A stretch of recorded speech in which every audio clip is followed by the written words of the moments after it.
Donc, bonjour à tous et toutes, merci d'être présents.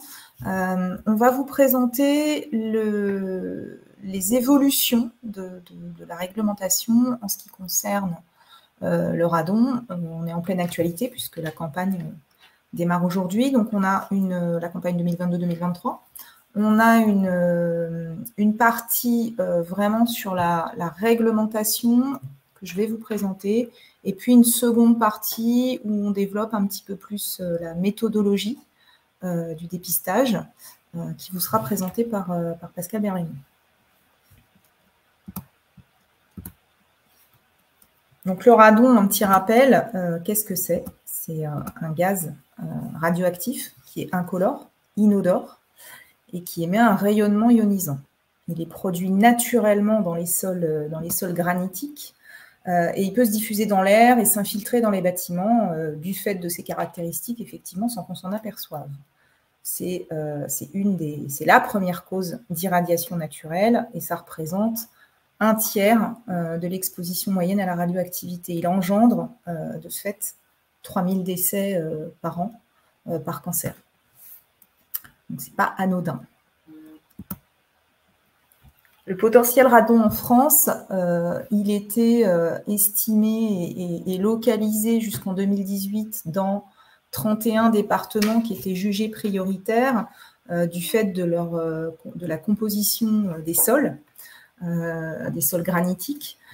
Mais en fait, cette répartition a été revue en 2018 et on a procédé, enfin le gouvernement a procédé à un classement de 7000 communes qui étend effectivement les zones de potentiel radon à environ 70 départements. En fait, aujourd'hui, on ne parle plus de départements, on parle vraiment par commune. Toutes les communes sont classées en catégorie 1, 2 ou 3, sachant que la catégorie 1 est celle qui a le plus faible potentiel radon et la catégorie 3, le plus haut potentiel radon.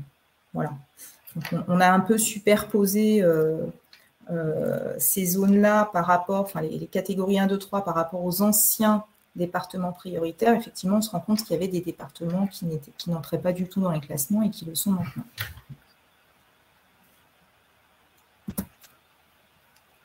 Sachant que, petite précision, c'est la liste des communes, tout est accessible, hein, on peut très vite déterminer si sa commune est en catégorie 1, 2 ou 3. Donc, on a une évolution des modalités de gestion du risque liées au radon depuis les années un peu avant 2000 et jusqu'à aujourd'hui, qui va crescendo entre les différentes catégories de bâtiments. Voilà, donc il y a toute une armada de textes qui ont évolué depuis une vingtaine d'années, on va dire, voilà, avec des plans d'action gouvernementaux. D'ailleurs, là, on entre dans le 4e plan d'action. Voilà, donc il y a quand même pas mal de cadres donnés à cette gestion du risque. On ne rentre pas dans le détail parce que c'est beaucoup trop touffu. Et là, effectivement, on vous présente les grandes lignes et ce qui vous intéresse plus particulièrement.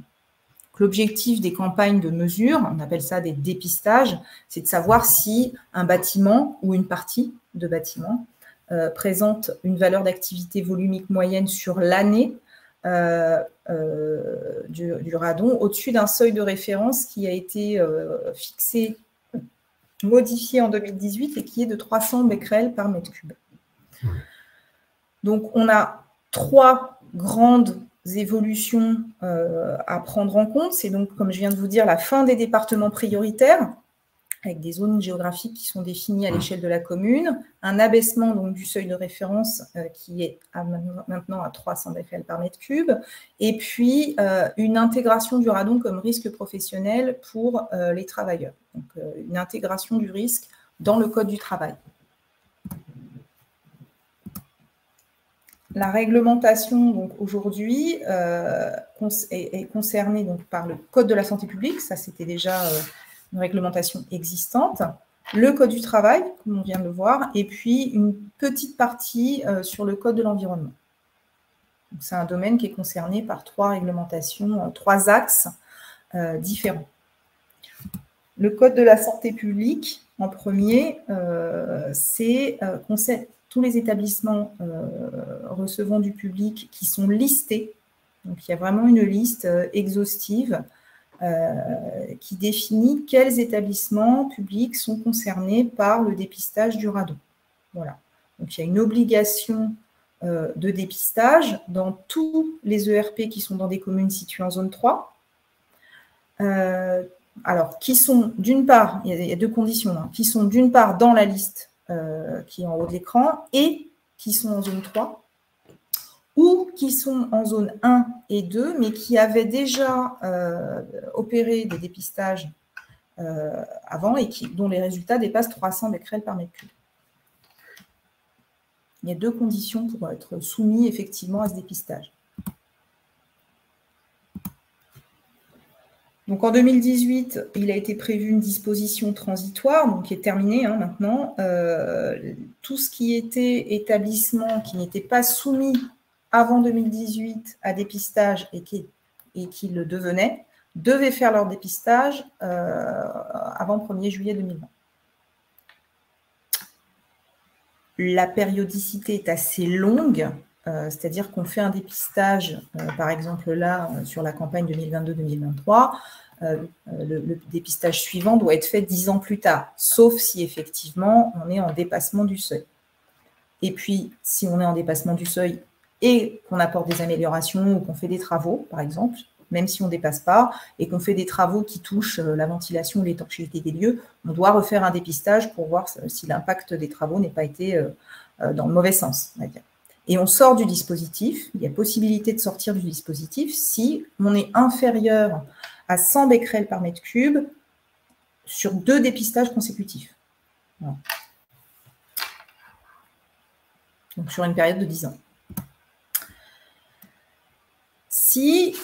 Donc une fois qu'on a fait son dépistage, si notre résultat est supérieur au seuil des 300 becquerels, mais inférieur à 1000 becquerels par mètre cube, on applique des recommandations générales de bonne pratique, c'est-à-dire il n'y a pas de travaux lourds à faire, il s'agit d'aérer les locaux, de vérifier, d'entretenir ces systèmes de ventilation, ou si on a des travaux de rénovation énergétique qui sont prévus, de veiller au maintien d'une bonne qualité de l'air intérieur. Voilà. C'est vraiment surveiller qu'on n'aggrave pas la situation. Et puis, on peut aménager aussi les locaux en réalisant des étanchements, c'est-à-dire limiter l'entrée du radon dans le bâtiment, vérifier s'il n'y a pas de fissures, vérifier si les entrées de canalisation sont bien rebouchées, ce genre de choses. Et on peut aussi rectifier des dysfonctionnements éventuels de la ventilation, pareil, en vérifiant, en faisant un entretien correct et régulier. On peut améliorer l'aération naturelle du sous-bassement, etc. Soit, effectivement, on travaille sur l'étanchéité du bâtiment et ou sur tout ce qui est aération.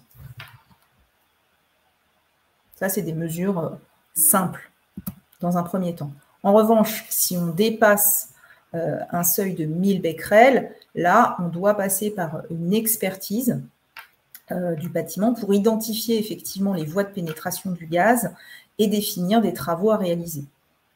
Travaux qui seront toujours sur les mêmes thèmes, c'est-à-dire étanchéité, renouvellement d'air, ventilation et interface. En fait, ce qui compte, c'est l'interface entre le bâtiment et le sol.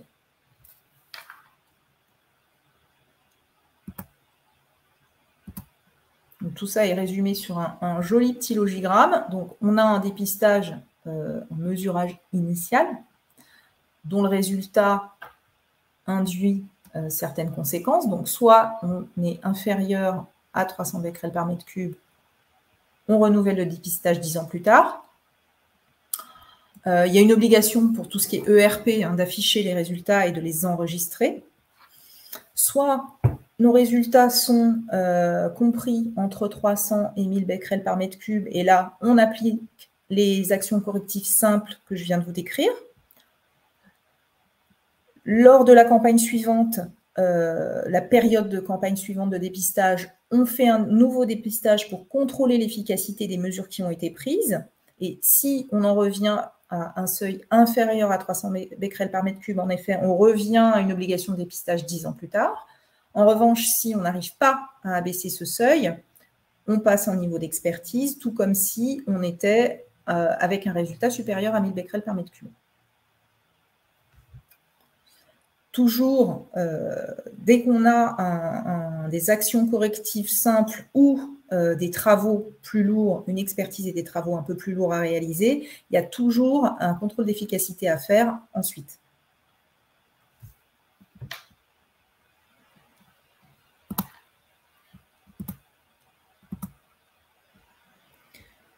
Pour la partie code du travail, c'est là où on a une réglementation qui est assez récente, donc, et qui est plus sur l'axe évaluation du risque.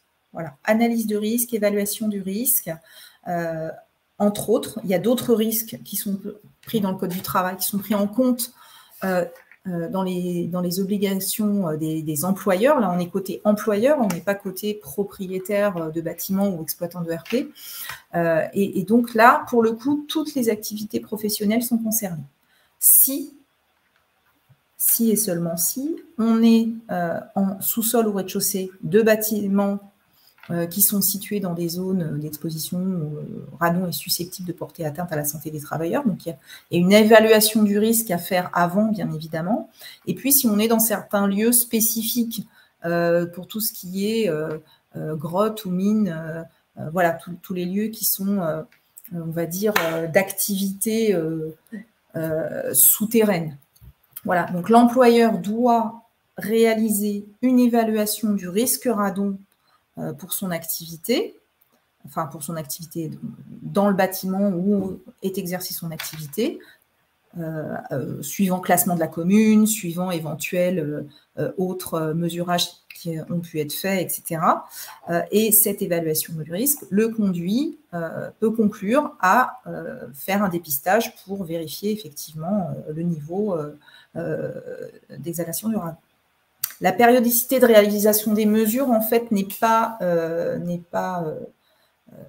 déterminée.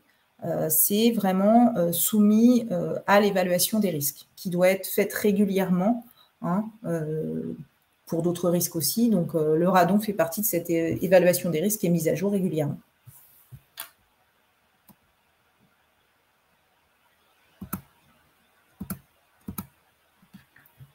Donc, on a également un petit logigramme où, effectivement, en premier lieu, on a une évaluation du risque qui est plutôt documentaire.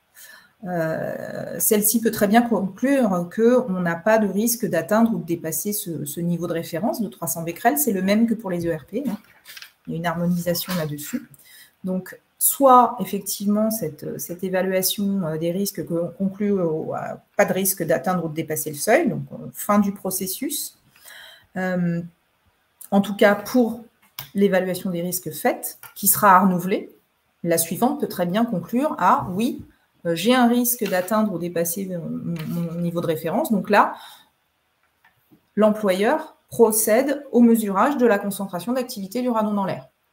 Soit on ne dépasse pas le seuil et le processus est terminé jusqu'à la prochaine évaluation des risques, soit on dépasse le seuil et auquel cas, on a les mêmes actions à mener que pour un ERP. C'est le même principe. Hein. Le principe, c'est améliorer l'étanchéité du bâtiment et ou le renouvellement d'air des locaux. Quand on a procédé à ces actions simples, toujours le même principe, on vérifie l'efficacité des mesures par des mesurages de concentration d'activité du radon dans l'air. Alors, on met automesurage ici, parce que Pascal vous le détaillera tout à l'heure, mais en ERP, on a une obligation de passer par une société ou une personne qui est agréée. En code du travail, c'est l'employeur qui est responsable de son dépistage et qui le fait. Il peut très bien le déléguer, mais il peut très bien le faire lui-même. Si cette vérification Donc, ce dépistage conclut à une atteinte ou à un dépassement du niveau de référence, donc ces fameux 300 becquerels. Il y a une information à faire au niveau de l'IRSN. Si je ne dépasse pas, eh bien, on retourne à la fin du processus jusqu'à nouvelle évaluation du risque. En marge, on peut avoir des zones qui sont identifiées dans lesquelles l'exposition des travailleurs dépasserait un certain seuil. Et là, on peut avoir à délimiter et à signaler ces fameuses zones. Voilà. Donc, ça consiste à, là, on rentre dans une procédure un peu plus lourde, à désigner une personne compétente en radioprotection au sein de l'entreprise, informer les travailleurs qui accèdent à ces zones et faire diverses vérifications pour mettre en place des moyens de prévention pour ces salariés. Là-dessus, on attend depuis un bon moment un arrêté d'application, mais qui viendrait préciser tout ce process, mais pour l'instant, qui n'est toujours pas paru. Enfin, dernier code concerné par la gestion du risque radon, c'est le code de l'environnement qui, pour tous les bâtiments à usage d'habitation, donc qui soient en zone 1, 2 ou 3, oblige à informer les acquéreurs ou les locataires sur le risque. Voilà, donc c'est juste, pour l'instant en tout cas, une information des acquéreurs ou des locataires sur le risque lié au radon. Et cette information, elle se fait par le biais de l'état des risques et pollutions, excusez-moi, il a changé tellement de fois de nom. Voilà, c'est l'ancien ESRIS, donc document qui est fourni lors de la signature d'un bail ou lors d'une vente. Et c'est par ce biais-là qu'on donne cette information, mais à ce jour, l'obligation ne va pas plus loin. Voilà.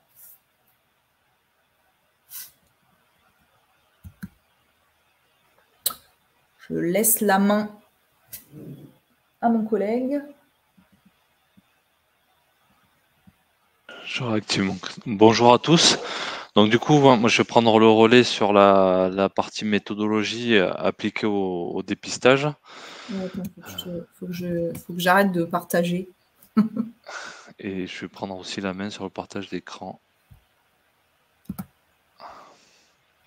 Voilà. Donc voilà, j'ai partagé le mien. Donc, si je résume un petit peu la première partie de Claire, on est sur deux dispositifs voilà, qui ont été totalement... Un qui a été complété, voilà, les établissements recevant du public. Donc on est plutôt sur une continuité d'un dispositif qui existait déjà. Voilà. Donc le législateur a apporté quelques précisions, mais on est globalement sur une continuité. Alors qu'en Code du travail, 2018, ça a été une année charnière avec une refonte globale du sujet radon pour les employeurs. Voilà. Donc les deux dispositifs sont complémentaires, voilà, ils sont liés, mais avec des méthodologies différentes parce qu'elles n'ont pas la même finalité. Voilà. Donc je vais vous détailler ça maintenant. Donc je vais commencer par le dispositif de dépistage visé par le Code de la santé publique. Alors, ce dispositif, il est visé, on a obligation d'appliquer une norme, voilà. Donc, pour le coup, on n'a pas trop de latitude en tant qu'organisme agréé, comme le disait Claire. Donc, l'objectif, c'est de déterminer si un bâtiment ou une partie de bâtiment présente une valeur d'activité volumique moyenne annuelle du radon au-dessus du niveau de référence, c'est les 300 becquerels, hein, toujours. Donc pour y arriver, on choisit l'implantation des points de mesure dans le bâtiment, c'est-à-dire qu'on va déterminer des zones homogènes basées sur trois caractéristiques, hein, l'interface avec le sol, important, la ventilation et la température. Voilà, c'est trois caractéristiques de votre bâtiment qui peuvent influer sur le radon.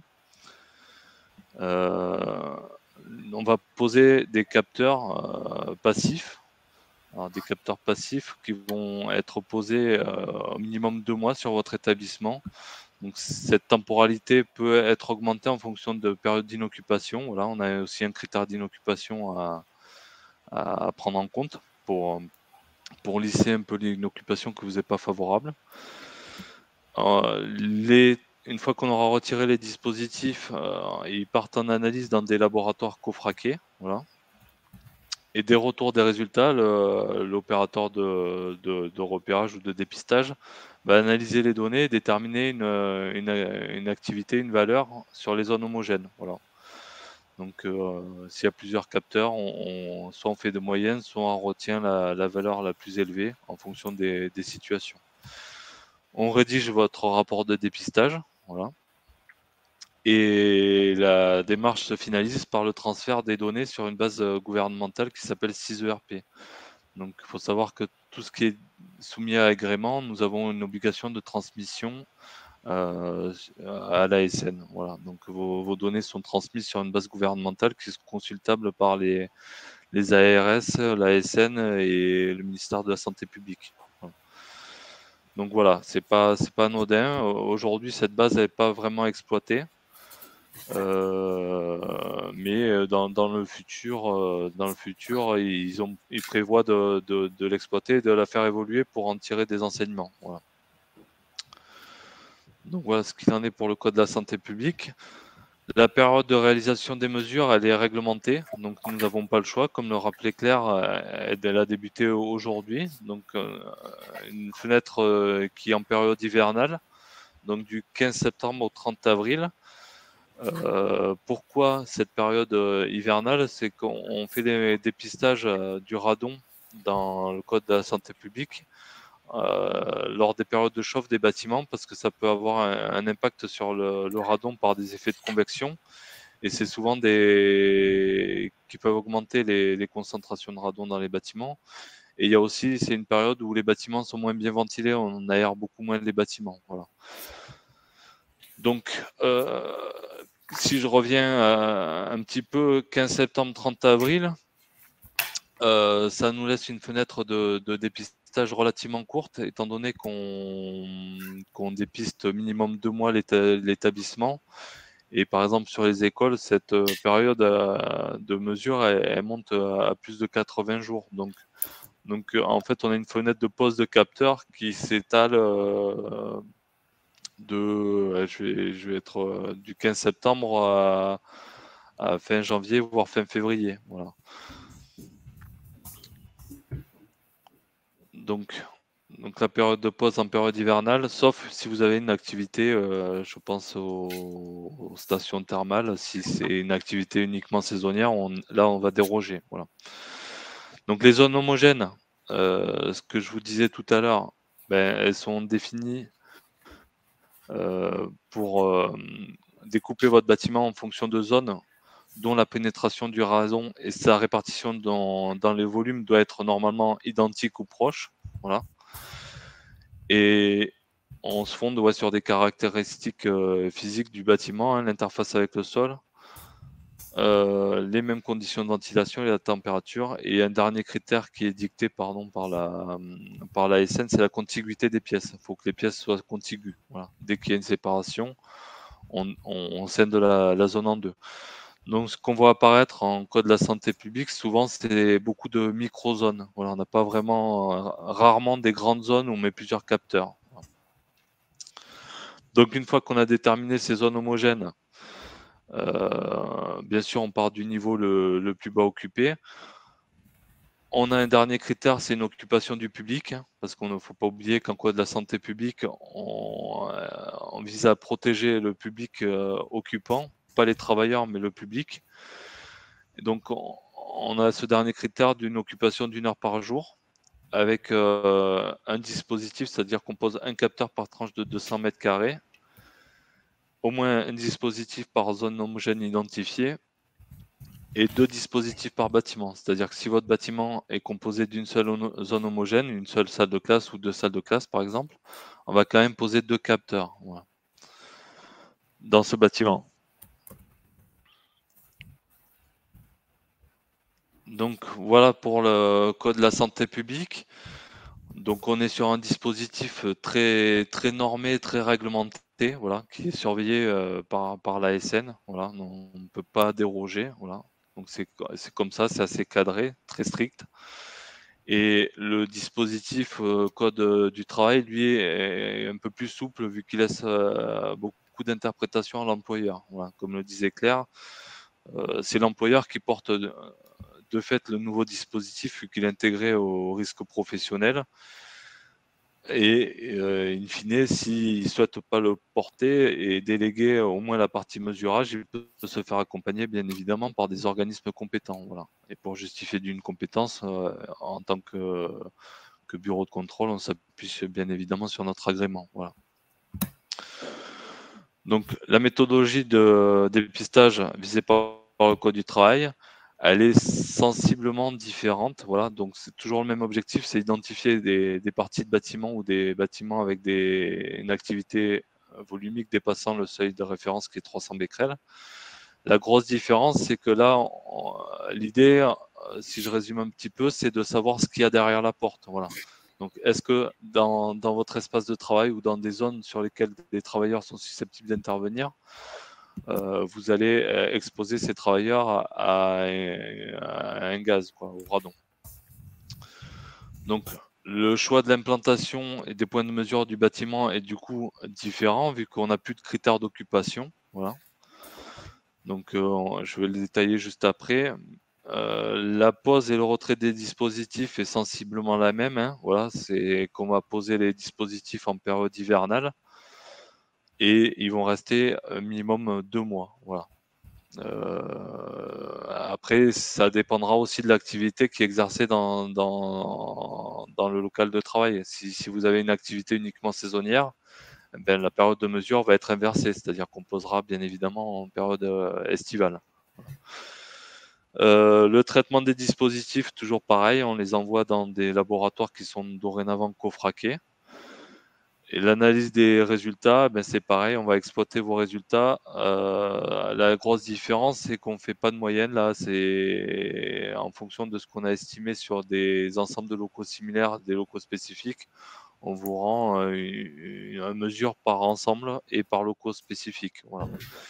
Et bien évidemment, on vous rend un rapport reprenant à la fois les mesures, mais à la fois également les hypothèses qui ont abouti à ces mesures-là. C'est-à-dire qu'on va détailler pourquoi on détermine des ensembles de locaux similaires et quels sont les locaux spécifiques radon.